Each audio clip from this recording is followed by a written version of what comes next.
Yeah, and so I'm floating in this dark space, and I didn't tell anybody about it for a long time because I'm thinking I'm in the dark. But anyway, so I'm floating in this dark space, and it's just so peaceful.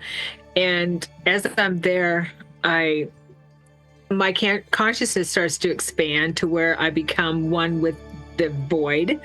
I realize that it's all the universe is all about balance. Anything within me that's out of balance, this voidness brings back into balance some way, somehow. Okay. I hear this beautiful resonant sound that's like music. But it's not music like we understand music. It's just a resonant sound that is just so beautiful, amazing. And so I'm in this space where I can stretch my consciousness and come back, that type of thing, like connecting with the Mother Earth or the Opus Earth. Okay. Yeah. So it's like that where I could go back and forth. And as I'm in that space of pure blissful connection and oneness with this consciousness, I see a pinprick of light off to my right again, and that becomes a portal, and that expands and expands. And then I see Christ coming toward me.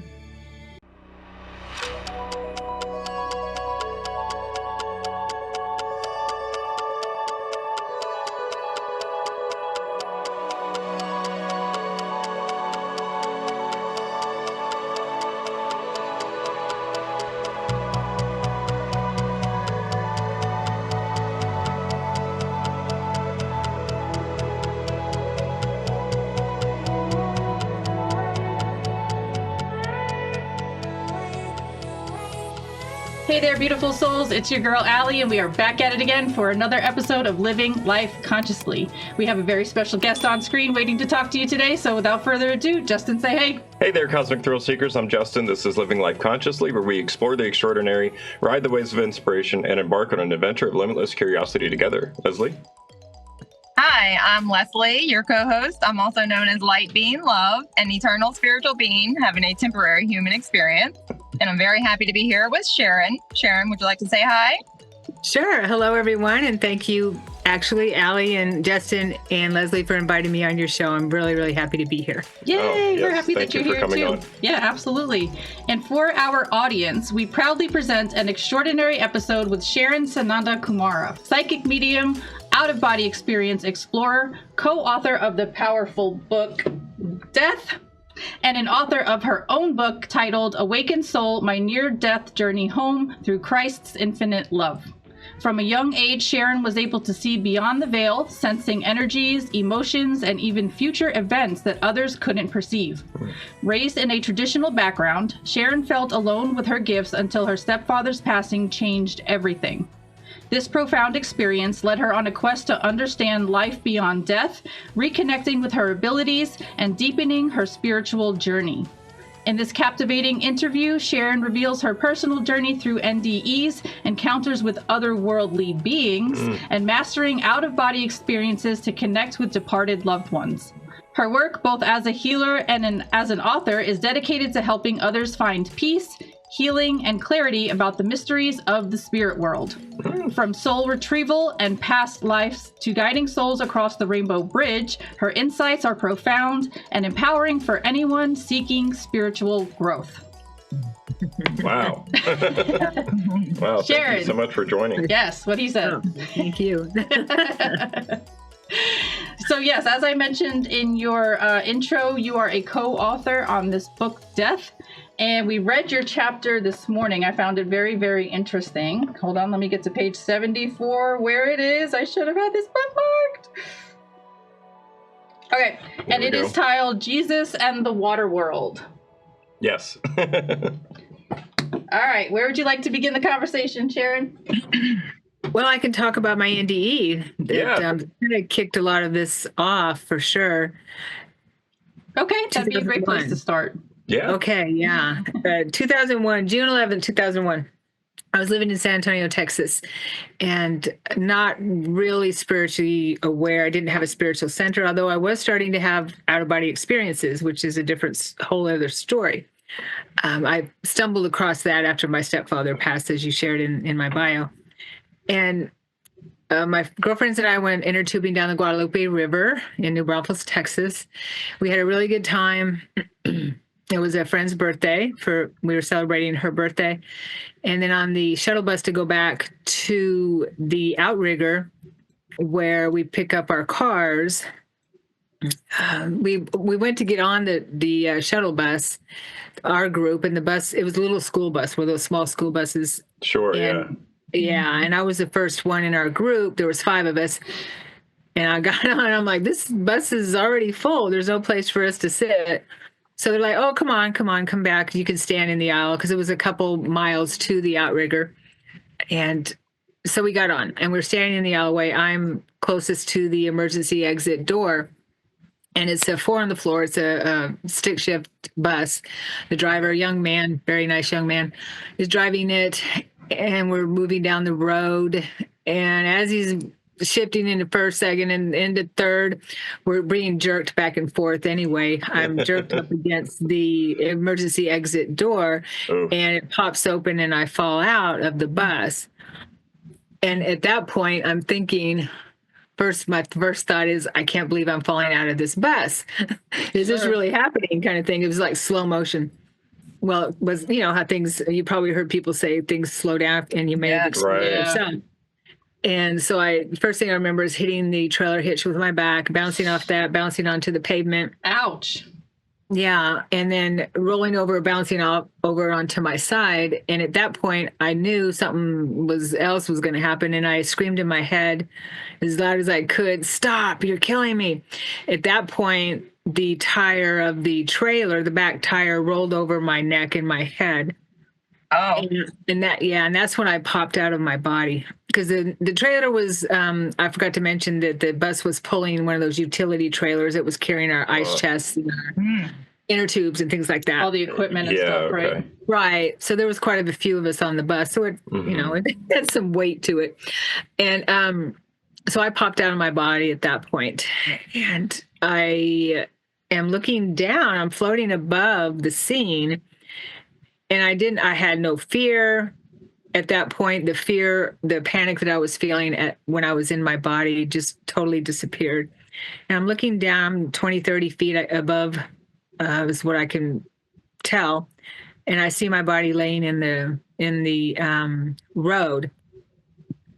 And first thing I see is a commuter bus coming toward my body.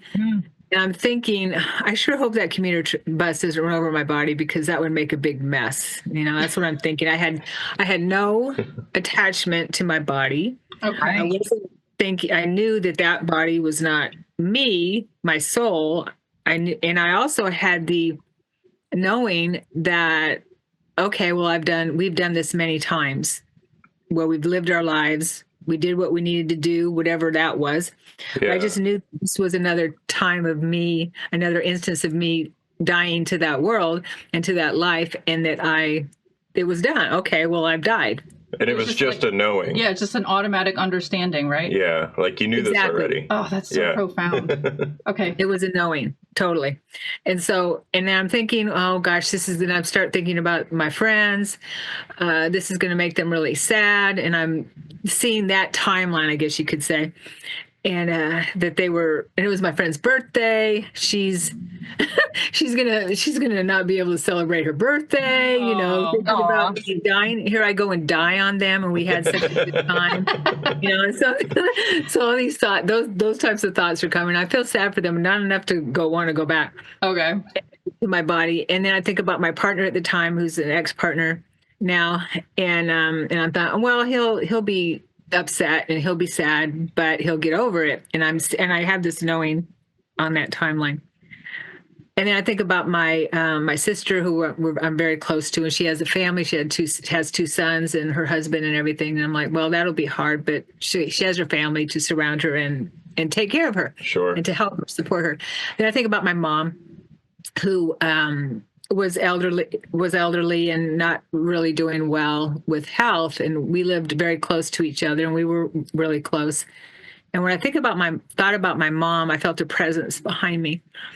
And I turned away and took my attention off of the earth plane I was paying attention to, and turned around and saw that my dad was there, stepdad, who had passed in 98. And he was there, and he right away, and it looked really good. He looked really good. I did already see him in my out of bodies earlier, but he looked so good. And he was wearing his horn rim glasses that he always wears just to let me know it's him, which was I love how they do that. Right? And so he says, the first thing he says to me is, "It's not your time," telepathically. Telepathically, he says, "It's not your time." And I'm a little confused. I'm like, what do you mean it's not my time? I want to be here. I'm here. It's over. That kind of thing. Because, I was in my 40s then, and which, isn't old, but I'm like, okay, I'm done.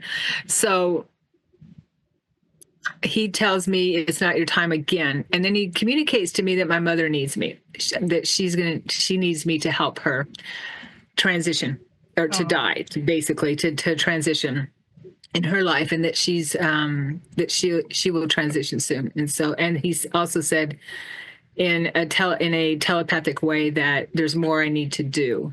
Okay. And I was a partier. I don't know if I mentioned this, but I was a partier. Again, I didn't have a spiritual center. I knew there was some higher power. I was raised Catholic. I didn't resonate with how there was a judgmental God and all this, and that we could only communicate to God, to Christ, to the saints through the priests and stuff, and the nuns. Yeah. I relate to that 100%. Right. Yeah, right? 100%. And I went to Catholic school for a while, and so the nuns that I remember were not, of course, those are the ones that stick out in your mind. They weren't real nice, Yeah. My mom said the same thing when she went to Catholic school. She said, those nuns were nasty women. I was like, okay. Yeah, they were right. Those are the ones I remember. Okay, again, those are the ones that stick out. They're kind of angry back then, anyway. And my great aunt was a nun, and she was not that way. Cool. But but as a kid, those are the ones that stick out in your mind. The ones that hit you with the ruler. And oh my God, I was just thinking that because my mom is left-handed, and she said that they always used to whack her across her knuckles when she wrote, so that she would write with her right hand. And my mom could tell you nun stories for days. I don't want to digress down that road. Okay. I've got some stories too. But anyway, so I did, that's where I was. I knew there was a higher power that was probably protecting me already, because I had been in other situations where I should have had NDEs, Okay. Understood. Which I did remember having one when I was 9 afterwards. So I turned, my stepdad says, "It's not your time." So as we're communicating, I feel a presence or movement to my right again. And my dad was to my right, and I feel movement to my right again. And I see a tunnel, and I turn, we both turn, and there's a portal or a tunnel opening up. And I call it the ancestor tunnel or portal. And I see my ancestors in this tunnel, and some that I recognized here, like my grandparents and my aunts. And I didn't know my great grandparents, but those were the ones that I recognized in my family. Okay.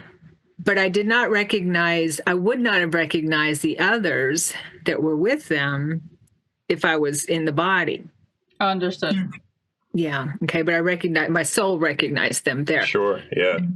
So they were in the tunnel, and they were not real happy. There wasn't a big celebration or anything like that. So I'm like, they were happy to see me. I mean, it's not that they were mad or anything, but I could tell that it wasn't like an open arms, come join us. It was like you shouldn't be here right now. Yes, exactly. Yeah. So obviously I knew that when we do die, there was a celebration. There was that type of welcoming, because I'm like, okay, something's up. It was starting to sink in. And as I'm still starting to go toward the tunnel, though. I'm being drawn to the tunnel. And as I'm being drawn to the tunnel, I see another portal, another tunnel, which is bright, like the sun, orange and yellow, like the sun. Yeah. And it's larger, and I see it off in the distance. And I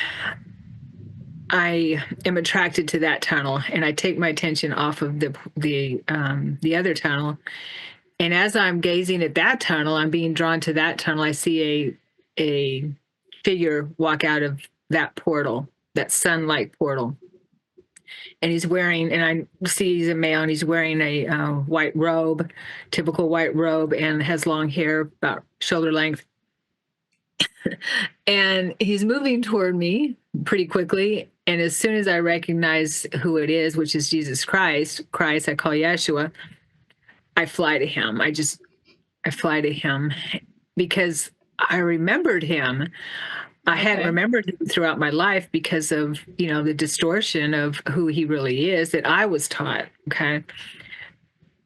And he embraces me. Aw. Yeah. That must have felt amazing. It's beyond words. And he telepaths to me the same thing. It's not your time. And I said, but I want to stay with you. And he chuckles and he laughs, which was, as you can imagine, an amazing sound to hear Christ laugh. And but not making fun of me, kind of laughing, but just comforting. Yeah. Me. It's okay. It was a telepathic communication, like, it's all right. I know you want to be here and you will be here with me. We are together anyway, that type of thing. So it was that type of communication. He says, I know.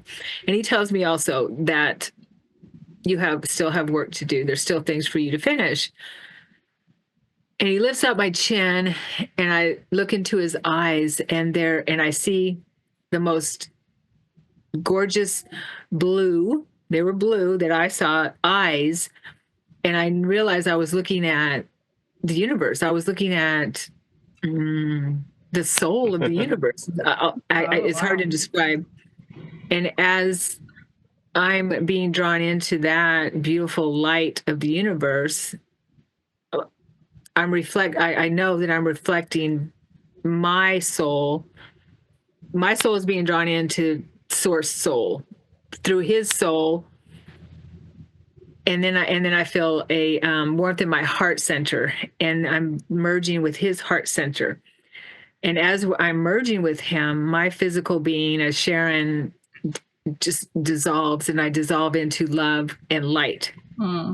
We're dissolved as one in this space of love and light. And anything that I could have felt or guilty about or worried about or felt like a failure with, because I felt like I had been here a very long time on this planet, many lifetimes. But it's like, I call myself a slow learner. But I realized that a lot of us are here with the star seeds, or whatever we want to call them, light workers, what we all are. We're here, and we made that commitment that we are here until every last one of us, every last part of us, of the whole fragmented part of us, is brought up into the higher planes, this ascension process, whatever we want to call it. So that was comforting. Nice. But this is what I had to remember, during this experience later. And so he says to me, so we're in that merging, and I could be there forever. I am there forever. We are all there forever. This is the dream, right? Yeah. Okay. Yeah. And so we are in that space forever and always. We can access that anytime. We just have to remove the stuff that gets out of the way of accessing that and heal what gets in the way. So I hear him calling my name, bringing me back, back to the dream. And he says to me, would you like to go on a journey with me? And of course, how would I say no to Christ going on a journey, right? Right. I'd be like, hell yeah, Jesus, let's go. Right? Yeah. Right? That sounds fun. Yeah, it is. And so I agree, and he puts out his hand, I take his hand, and as soon as I take his hand, we are shooting through the cosmos. And when I take his hand, I want to mention that the feeling of his hand in mine was so intense that I could feel every line, every crevice. That in the higher planes, our senses are more profound than they are here. And I always say that I equate to our senses here, which are limited, is like wearing a glove over our, over our soul. I mean, our body is the glove, I guess. Wow. But the body. Hmm. Yeah. So we have heightened perceptions out of these physical meat suits, right? Yeah, like Definitely. filtered, minimized. Pardon me? Our body or our skin suit is like a filter of Yes. Yeah. Totally. Yeah. Yeah. So I mean, I just felt it was just so intense to have my hand in his and feeling everything, and every little crevice and line. It was amazing. And so we're shooting through the cosmos, beautiful lights and colors, and it's just amazing. And I also say, or the cosmos is moving through us. I don't know, right? Hey. Yeah. Which kind of makes more sense to me. But all right. Okay, so I see, as we're doing that, I see a blue portal. This is a blue portal. Okay. Circular portal. And we're moving toward the portal, and we shoot through the portal. He still has my hand. He's leading me on this. And then as we move through that portal, there's an orb off in the distance, and it's a blue-green orb. And we move closer and closer and realize my soul realizes that it's a planet, and it's a ocean planet, a water planet, most gorgeous planet ever, like Earth. Earth is a gorgeous planet, right?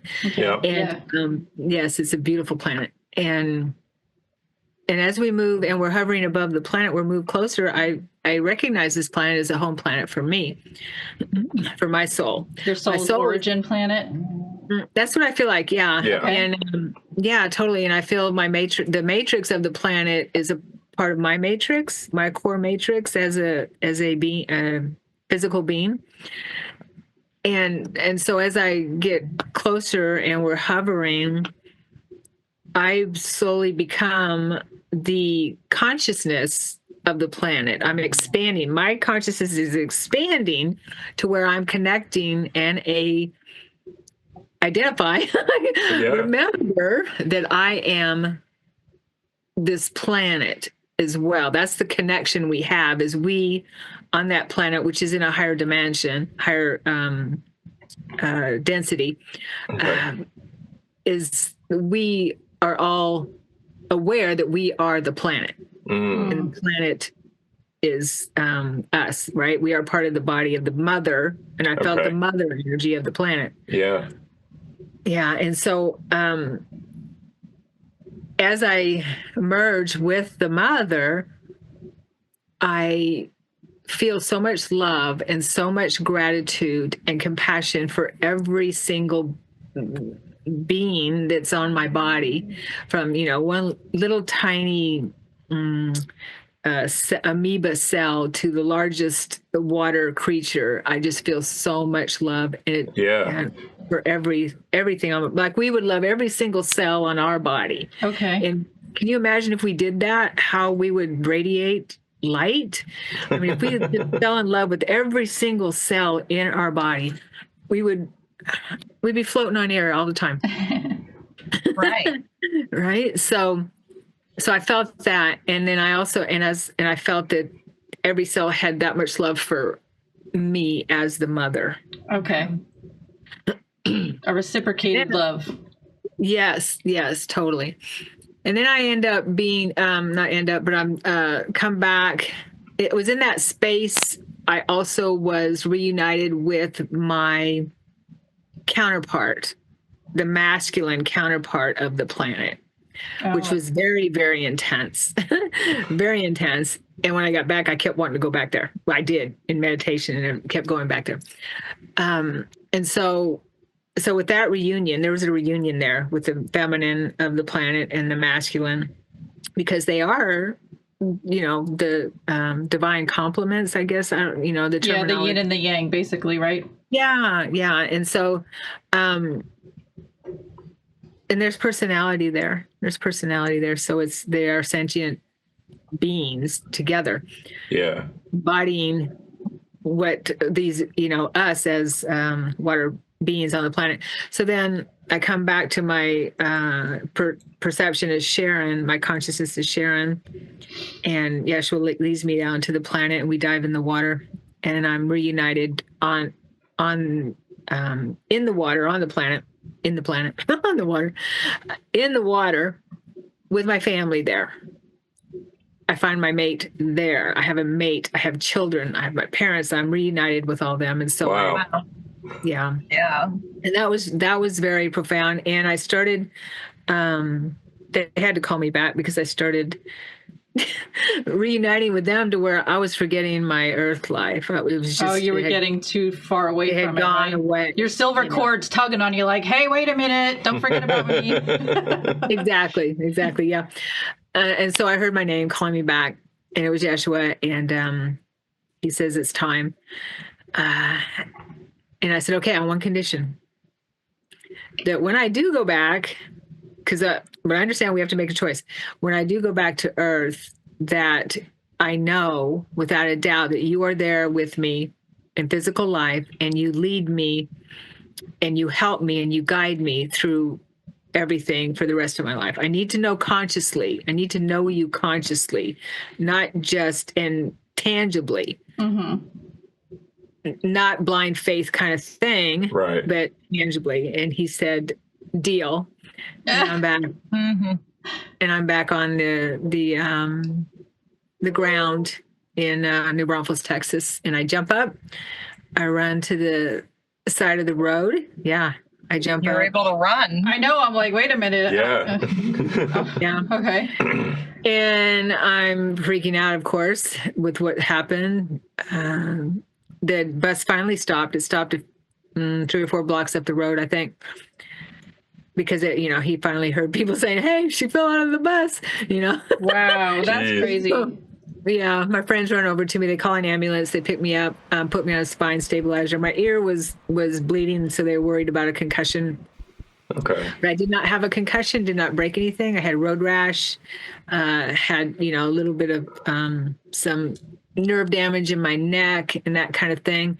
And it was a couple months that I had to recover from muscle damage and nerve damage and tendons. I'm wondering if Jesus healed your physical body a little bit before you went back in it, because your head and neck literally got could have been worse. Yeah, it could have been worse, and somehow the experience helped. I don't know. I believe that. I totally believe that. Do you really? Thank you for bringing that up, because it took me a while to understand that. Because I believe that the merging with him, in the light, and also the water planet, and being in that space, both, it was like a baptism, I guess, or something. I don't know, but love that analogy. Okay. Yeah. I believe that all helped me, helped my body heal for sure, because I had brought back all of that love, that light, all of that. Yeah. My spirit did, my soul did, my consciousness into my body, and my body was healed through that. I believe that. Yeah, I love that. The planet, it correlates a lot with Earth, our Mother Earth, and us being here, and us being a part of her, and she a part of us. I don't know. I feel like somehow there's a big message there through the story of the water planet, which I think was called Opus. Is that right? Opus, yes. It just really makes me think of, what we're going through now on Earth. And I couldn't help but think where it's exactly the same as it is on Earth for us. I agree. Everybody doesn't realize that, though. But I think that things like this in your story would help people to understand that a little bit better, maybe. I hope so. I agree, because our planet is 70% water, right? Yeah. Yeah, and when 80% of it is unexplored, uncharted. Right. Yeah. And when you connect to the consciousness of the planet, Gaia, however we call Mother Earth, you feel that love, that complete, total love and gratitude. And there's nothing that she feels that way toward everything on her body. Yeah. And she must be real patient, because us humans are a little parasitic, feels like sometimes. I wish we were more symbiotic versus parasitic. That's what we're moving into. That's why we're here. That's why we're here to help her to help her do that. And Yay! Yeah, What a cool mission. Could you imagine if everybody on planet Earth felt the same way? The vibes would be so high. We would just be like jigging all day. We would just be like, wee. Yeah. I think we should all make a conscious effort to try to really feel our own bodies and sense the love for ourselves, that we deserve. Mm-hmm. And, I feel like we should be able to try and put that more towards Gaia. Embody it more, right? Embody it more, yeah. Well, in other words, the self-love just automatically is loving Gaia and healing for everything. Right. Yeah. It radiates out. Yeah.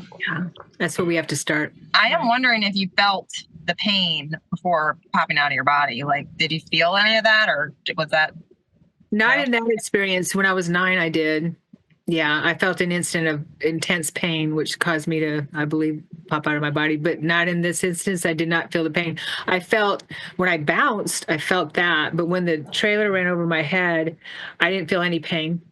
Just the pressure of it, I guess you could say. And when my head hit the pavement. By the way, did you actually die, or do you think that it was just like an intense experience that caused you to come out of your body and have these experiences, or like? I don't know. I wasn't in a hospital. They didn't monitor my heart, when I was down on the ground.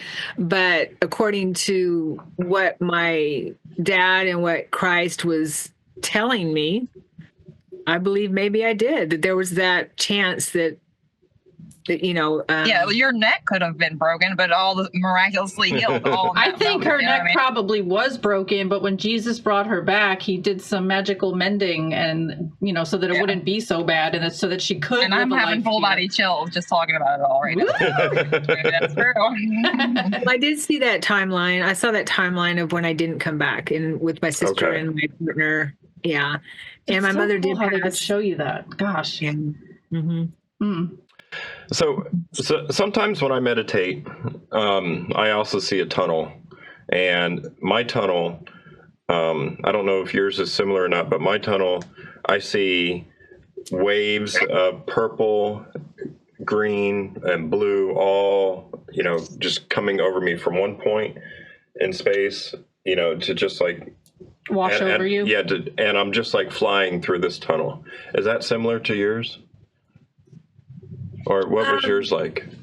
Well, I've been through many tunnels in my travels and in my meditations. I've been through many portals. And what I believe that when we're meditating and when we're in that space, when we're seeing the blues and the purples, I believe we're going through our chakra the tunnel from our third eye. Oh. That's what, the chakra tunnel, because all of our chakras are portals, right? Sure. And so I believe that you're probably moving through your third eye, the brow chakra portal. Okay. And it's I've been through different types of tunnels where I move really fast, and some not as fast. But I've been blue and gold was one. You too? Okay. Yeah. So I think there's all different kinds of tunnels that we go through. I mean, everything basically is a portal, right? Right. This matrix, it's all portals. I have a question that's been burning in my mind. When you were on Opus and you said that you had reconnected with your family, were these like other humans or humanoids, or were these like whales or so? Like what kind of creature were you? Oh, good question. Yeah, totally. And I get that all the time. We were mer-like. We were like mermaids, mermen. We were like that. We were humanoid, but beautiful, gorgeous beings. I'm like picturing luminescent skin or luminescent gill, or what do you call the bottom part of the body? Bottom half is luminescent. Bioluminescent almost? Yes, thank you. Yes. Okay. Oh, wow. I'm like picturing the scene in Pandora. In what? The movie Pandora. Oh, no. I was thinking of The Little Mermaid, where she like splashes up onto the rock and the water just like whoosh behind her, and she's like, "Oh!" Don't expect me to reiterate that song because I can't sing that well, but that's what I'm picturing in my head. That's funny. Believe it or not, I haven't seen that. I didn't raise kids, so I know. Oh, okay. Yeah. I guess I'm jumping ahead, but I recall you saying that you do have some children from another life or a parallel. Merkids. Is there kids there? Yes, I have 3 mer children. Yeah, that I recalled, and I actually had an experience because I didn't remember my NDE right away. Oh, really? It came to increments. Yes, it was too much for my body, too much for me to handle, for my psyche to handle all that information. Because light carries information, and so that was way too much for me to handle. I had to heal first and take in the healing energy that Christ had helped me with. And so it came in increments, and actually a lot of it came in my out-of-body experiences where I was going back to the NDE, and Christ helped me put it all in perspective and timeline wise kind of thing. But in this one experience, I was just leaving my body and coming out underwater. And at first I'm like, whoa, I'm panicking because I'm still, seeing the experience as me, Sharon. And I panic at first and think I can't breathe underwater. And I shoot up to the surface in the experience. And then I got like to where I can breathe underwater. I said like the Little Mermaid. I just saw Allie's thing. I was able to go with it and stay with the experience. In this one experience, going back to the question, I'm underwater and I'm calm and everything like that, and swimming around, and then I'm see in front of me is a dolphin. And my soul knows this dolphin, and the dolphin is nodding his head. I feel a male and guiding me to look down. I get the telepathic communication to look down. I look down, and I see that my body, and I am nursing a little tiny mer baby. Oh, wow! It was the most beautiful thing ever, and I'm like, whoa. And I know this was my baby. This was my child, and I'm nursing a child. So it was experiences like that helped me remember that life in my home world, I guess you could say, on Opus. Sure. Do you find yourself like really drawn to the creatures of the sea on planet Earth? And maybe because of your life on Opus, like, are you really drawn to the whales and the dolphins here too? Of course, yes. Oh, wow. This is like a little piece of recent news that I would like to share at this moment, just because it's so heart-wrenchingly beautiful. I don't know if you're aware, but there's a pod of whales that just recently returned to a certain cove. I believe it's in Washington. Leslie, do you know about the story that I'm talking about, the L pod? Yes. Okay, so it's a pod of whales that's returning to this certain cove in I believe it's a Bay of Washington. But the reason why this L pod returning is such a big deal is because their family hasn't been in that water in 50 years. Because in 50 years ago, their pod was basically attacked by humans, where like they all got separated. Some of them were captured, some of them were killed, some of them are still sitting in aquariums in Miami. Aquariums like literally right now. And anyway, so their family went through a huge tragedy and stayed away from this area for 50 whole years, and now they're back. And when I saw that they came back and they were flipping out of the water and doing all the little hops, and I started crying. I was like so happy for them. I was like so happy for that L pod. I was like, oh my gosh. Oh wow, that's beautiful. I've got chills while you're talking about it. That's amazing. Good. I'll send you the links to the stories after if you haven't heard of it, but I don't know, I'm sorry. I felt that was relevant right now.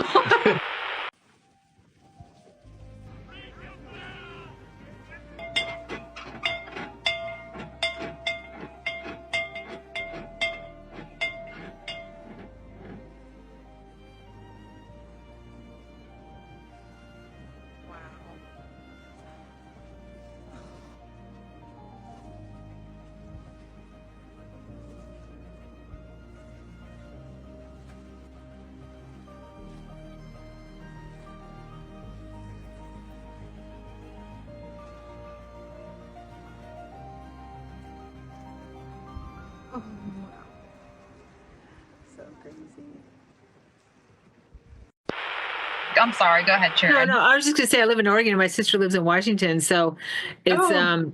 that's near to our heart for sure. Awesome. Oh wow. Yeah, Okay. there is some the dolphins are apparently telepathic, right? Isn't there a thing with that where?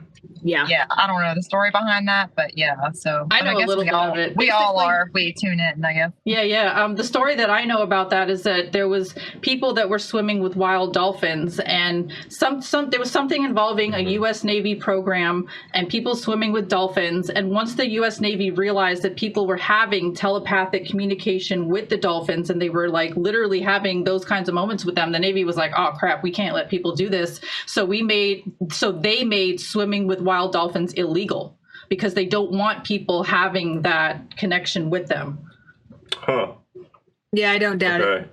Yeah, it was like some kind Because of. then we remember who we are. Can't have that. That's what I'm Right. saying. That's what I'm Right. saying. Exactly. As soon as the Navy realized that people could like get messages from higher beings and from other places, they were like, "Oh, we can't let the people be privy to this stuff. We can't let them get on that." So, Yeah. made it illegal.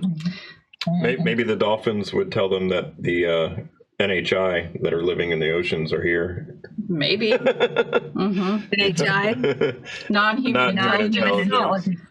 Yes. Yeah. Yes. The fancier way to say alien. Yeah. Right, gotcha. I like that. I haven't heard that. Or it's NHI. the government way, I would say. Yes. That's what the government calls. Well, they're not saying that the aliens are here. They call them non-human intelligence because they're saying that we don't know if they're actually from outer space. It could be another intelligent being that's From here. that's evolved. Actually, on was it Earth. the government that coined that, or would Yeah. it be? No, it's the government. Okay. I thought it was the ufology, like the people studying ufology. I thought it was there. No. It was the government. It's the government's term. Okay. Just whatever. We do a weekly UAP or UFO news show for the cool. UAP Society. Yeah. So Oh, I'm gonna be on your show. I have lots to share in that area. Let me tell you. Oh, really? really. I realized that you had a Wow. lot of experiences with lots of different beings. So we should definitely talk about that. Yeah, for sure. Dang, now I'm struggling with where to take the conversation next. Well, I want to hear about your NDE when you were 9. Okay, fair enough. Oh Yeah. yes. Well, that will. And then we that's a can talk good about segue. aliens. Yeah. That's a good segue to the NHI topic. Oh, good. Okay. So you Yeah. see how the spirit guides do that? They just line Yeah. things up for us, and we're just here to experience it. All right. Right. All right. So after my 2001 NDE, I made a commitment. Actually, it was my mother that helped me remember Christ because it took me a little while to heal and be in that space. So I was having out of bodies like crazy. And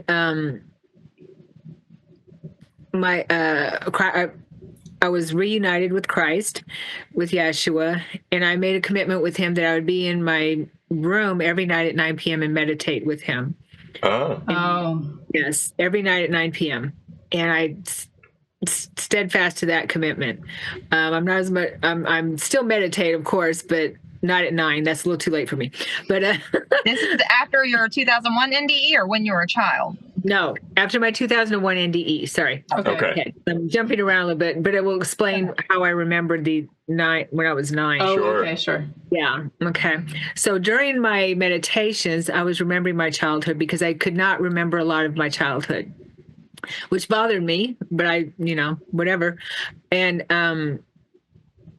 during my meditations, memories of abuse came up, and which made sense why I wasn't You remembering. had trauma blocks. Yes. You had shoved it away and okay. locked the door and said, "Okay, not dealing with this." Yes. And so the memories started coming up. I could feel the pain at that point. I could smell the vomit. I was outside looking in, kind of thing, which was, by the grace of God. But there was also experiences where I was there in it, and in one experience, this is my NDE. In one experience, I'm in the backyard, and this was a family member, but extended family member. I'm 9 years old. I'm in the backyard at my grandmother's house, and I'm looking for agates because in Oregon we I was raised in Oregon, we had agates in our backyards. You're just a little girl crystal hunting. Look at you. Yeah, exactly. We called them agates back then. Okay. And so I'm looking for those, and I can feel his presence, and he's behind me and everything. And so anyway, he's starts to hurt me, and I'm fighting back, and he's beating me up, and he hits me so hard that I feel the pain in that one. I felt this intense pain, and I'm remembering this intense pain, and I pop, and I'm out of my body, and I felt this immense peace. The pain was gone. I'm just floating there in this beautiful, peaceful state, but I'm in a dark, it's dark. It's not light, it's dark. And I've heard people call this the void since then. I was just gonna, yeah. You are psychic because you're picking the words out of my brain. Okay, keep going. Or you're psychic. She does that to me all the time. Yeah, literally. Yeah. Yeah, and so I'm floating in this dark space, and I didn't tell anybody about it for a long time because I'm thinking I'm in the dark. But anyway, so I'm floating in this dark space, and it's just so peaceful. And as I'm there, my consciousness starts to expand to where I become one with the void. I realize that it's all, the universe is all about balance. Anything within me that's out of balance, this voidness brings back into balance some way, somehow. Okay. I hear this beautiful resonant sound that's like music, but it's not music like we understand music. It's just a resonant sound that is just so beautiful, amazing. And so I'm in this space where I can stretch my consciousness and come back, that type of thing, like connecting with the Mother Earth or the Opus Earth. Yeah. So it's like that, where I could go back and forth. And as I'm in that space of pure blissful connection and oneness with this consciousness, I see a pinprick of light off to my right again, and that becomes a portal, and that expands and expands. And then I see Christ coming toward me when I'm 9. I see Christ coming toward me, Yeshua. And he reaches me and he kneels in front of me, and he says,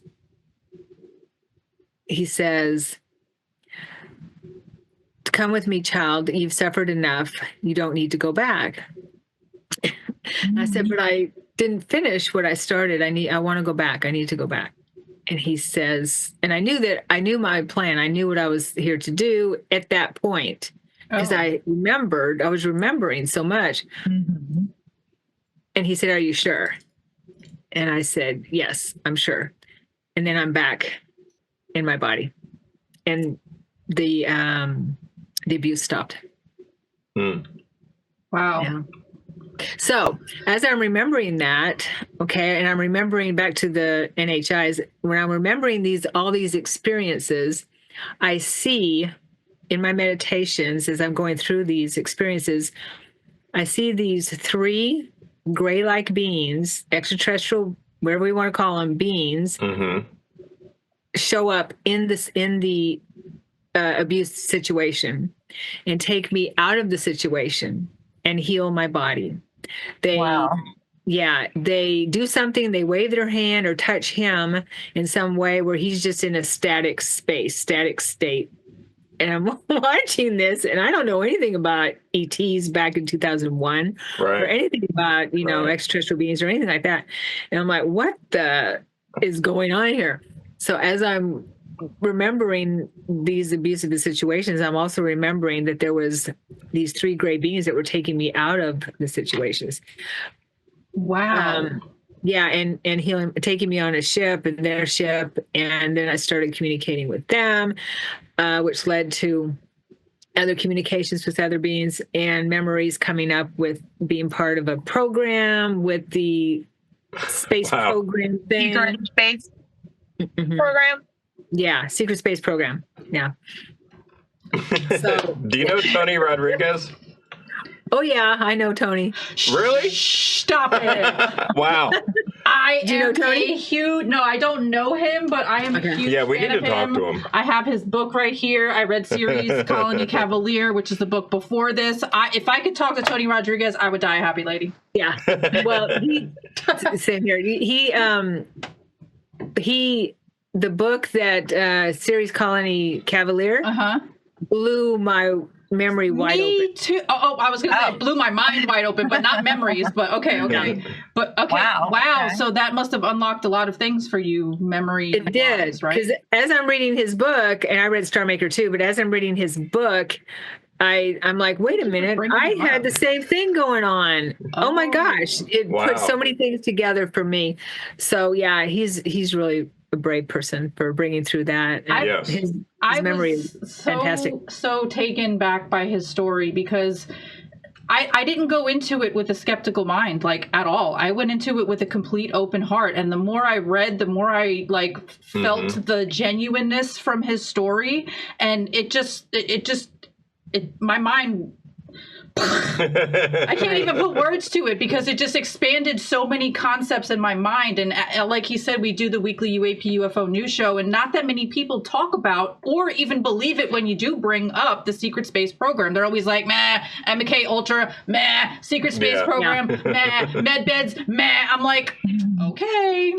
I have a feeling in a couple of years you won't be feeling the same way. Right. Yeah. Well, good for you. Did it bring up any memories, Sally? No.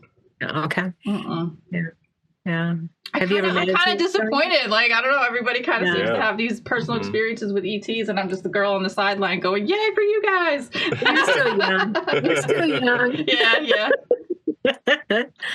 Yeah, I think the more we dive into it and the more people are aware of it and the more the consciousness expanded, that people are going to remember it more and more, that they've had these experiences. And, maybe you haven't, but I would say that if you're attracted to it and it's blowing your mind and it resonates, I would say you probably have some experiences. Not all of them are going to be super negative, but yeah. I've been told that before. And what's crazy is I've had a lot of dreams where I was in this space school. I don't know how to explain it. But see, I've been in school since I was in pre-K. So I went to pre-K, elementary school, junior high school, community college, university. So I was in school for a majority of my life. So when I have those kinds of dreams, I just equate it to the fact that I've been in school my whole life, but it doesn't feel like Earth. It has things are lit up, but you don't see where the light is coming from, kind of thing. And I don't know. I have school memories of what doesn't feel like from here. Like when I'm sleeping, it's like my consciousness is doing something else. I don't know if I'm a teacher in the astral too or what, but I'm doing something because I come back and I'm like, and when I wake up, I'm like, man, I was just really doing something. Like, I don't know what I was involved in, but how you have that residual feeling of you were really involved in something and all of a sudden it's drifting away. The more you're trying to grab onto the memory of it, it just fades away. So maybe you're right. Yeah, well, it makes sense because we're multidimensional. So we're always doing something in the higher planes and we're not just sitting around in a cloud or not doing anything, because this is what we enjoy here and how we help people here. I've learned we're doing in the higher planes and more, just, more global level, universal level, galactic level, whatever you want, all of it.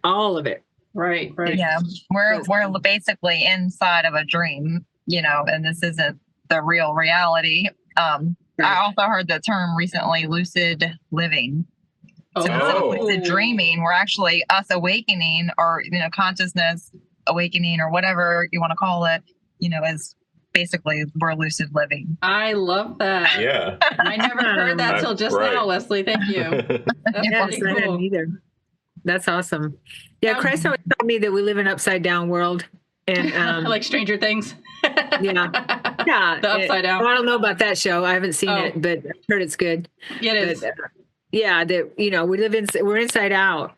We're really inside out. Yeah. And that's what when we out of our experiences is really a misnomer because we're moving in. We're moving into our soul, in, not out. But Interesting. Wow, now you were talking about the feminine and masculine, and I think it was the opus world. But I mean, again, that also made me think of what was happening here on Earth. I feel like you had some kind of preview of a really old world that we're just kind of like following in the footsteps of, in a way.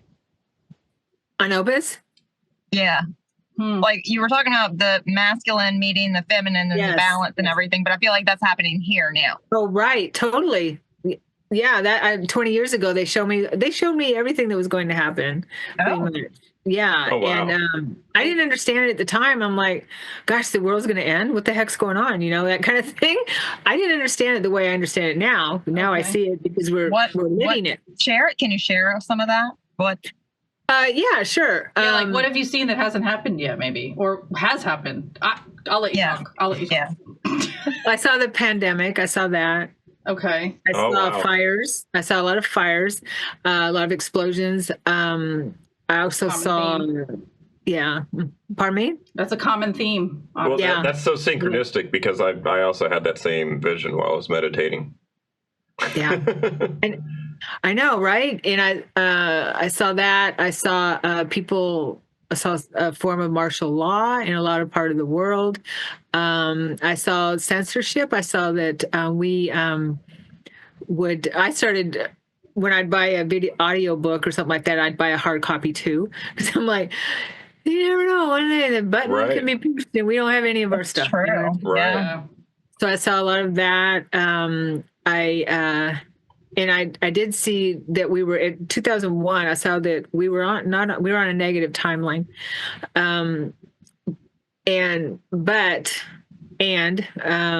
About, I don't know, 10, 15 years ago, I guess it was, we had turned a corner.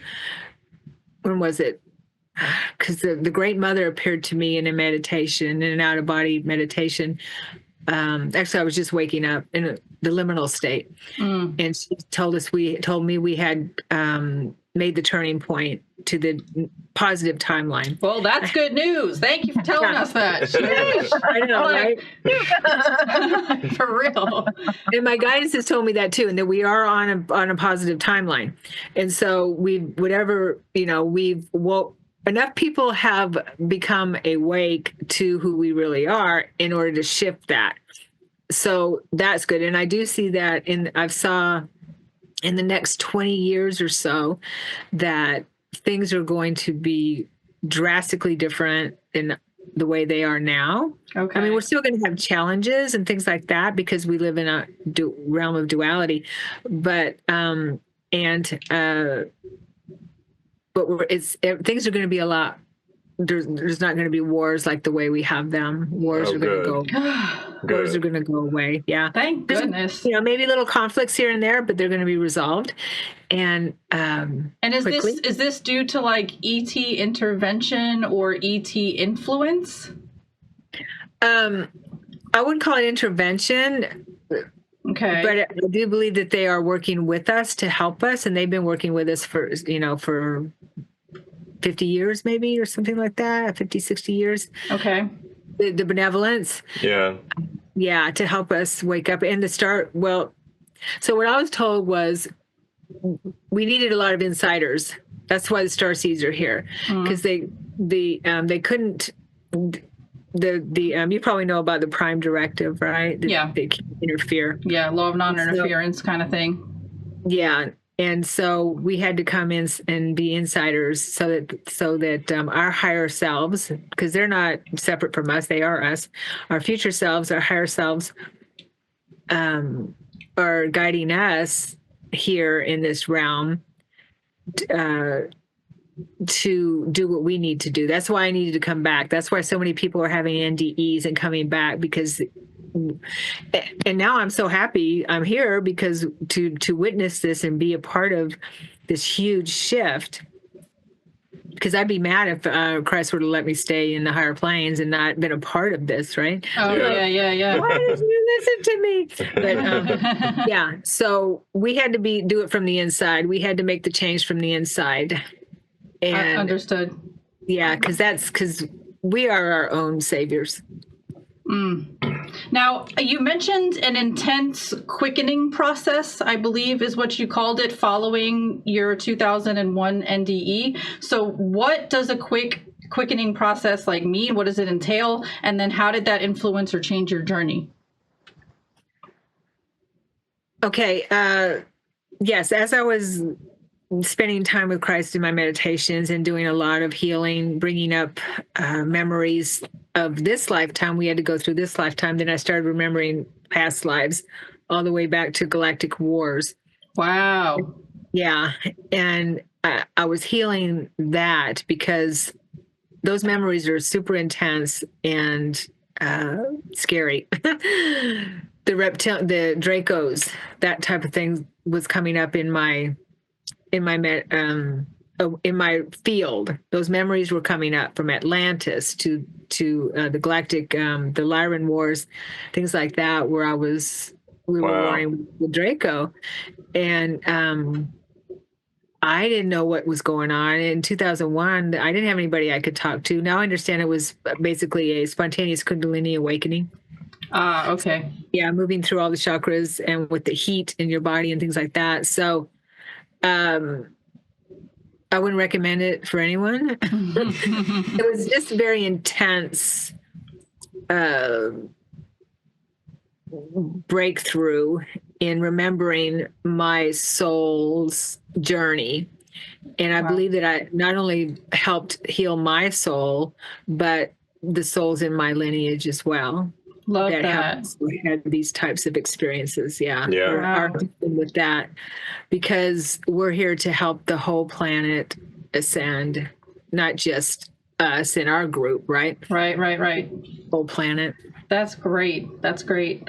And I'm wondering now, like, because Jesus said you're not done, you have work to do, right? So, like, here you are, we're chatting with you. Can you do our audience a favor and tell them, like, what kind of services you offer, where they can find you online if they do feel inclined to work with you? And, you know, like, just tell us all the great things you do and where you're at, where we can find you. Of course. Yes. Well, I remembered my gifts and abilities as a psychic medium. I was a psychic kid, but shoved it down because I was raised in a Catholic family, so that with my grandparents, so that didn't fly very well. So anyway, seeing dead people and those types of things. But yes, so after my awakening, I used my gifts and abilities, started coming to the forefront as a psychic medium. I also work with past life soul retrieval, which is what Christ taught me as a hypnotherapist. And I also do readings in that area with Akashic records and healing any karmic programming that's we've brought forward. And that's what Christ helped me with, which is super, super important. And I teach classes. I have an academy called the Kumara Academy, dedicated to Christ, Sananda Kumara. And I teach classes and courses. And I also wrote another book. Yes, please talk about that. I was just thinking about it. The Awakened Soul, which I talk about my journey, aftermath journey, after my 2001 NDE, the super intense part of that. And I went through a lot of dark night of the soul, I guess we could call dark night of the soul. And it was super intense. And how Christ helped me the whole way. I'm not religious. He's just my everything. And he helped me. I wouldn't be here without him. That's sweet. Yeah. So about me. Can you tell us your links, like what your website is, your YouTube channel and all that, please? Oh, of course. Yes. My practice is Sharon Sananda, SharonSananda.com is the website for my practice. And the academy is KumaraAcademy.com. And my YouTube channel is Ascension Gateway on YouTube. Awesome. And I will have all of those links displayed on the screen and in the video description box below. So make sure to check that out if you'd like to. And so I have a question that I like to ask all of our guests. What is your greatest hope for the future of humanity? My greatest hope is that we heal what gets in the way of us remembering who we truly are, which is love and light. And I know that may sound, trite in some way, but to be in a place where we are being our true selves, which is to help others, be in service to others. And I believe the journey is finding our way back home. And, we're never done. We're always moving into some different higher space, or at least that's a goal. Right? Yeah. Yeah. and help others along the way. So that's my vision, and I believe that we're definitely on our way. We are. Wow. And for all the work you're doing, I mean, you're definitely a light worker, and you've come back for a reason, and you're definitely living your purpose, I think, that you needed to come back for. So thank you. Well, thank you, Leslie, as well as you beautiful people. Oh, thank you so much. This has been so synchronistic. Like, I can't even tell you how synchronistic this conversation has been. You don't know this, but I actually spent my freshman year of high school in Westlake High School, Louisiana. And I actually lived in Sulphur for quite a while too, right behind the Sulphur police station.